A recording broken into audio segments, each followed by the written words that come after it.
اسلامی مہینوں میں سے یہ شعبان 8واں مہینہ ہے۔ اس کے بعد جو 9واں مہینہ ہے وہ رمضان کا مہینہ ہے۔ شعبان فعلان کے وزن پر مبالغے کا صیغہ ہے،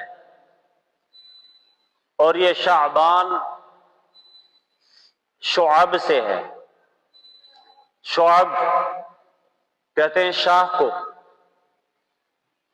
تو شعبان کا معنی ہے شاخ در شاخ، بہت زیادہ شاخوں والا۔ اور رمضان رمض سے ہے، رمض کا معنی ہوتا ہے جلا دینا۔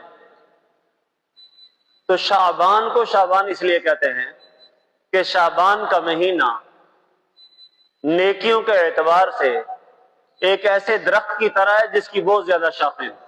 جیسے ایک درخت میں تناور، سرسبز، صحیح سالم اور مضبوط درخت میں شاخیں بہت زیادہ پھلتی ہیں، بڑھتی ہیں، پھولتی ہیں۔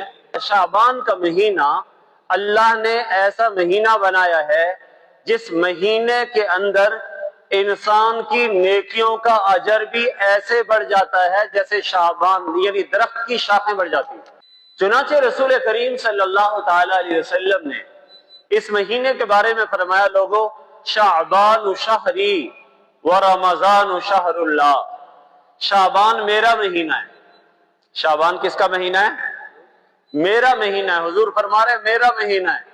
و رمضان شہر اللہ، اور رمضان اللہ کا مہینہ ہے۔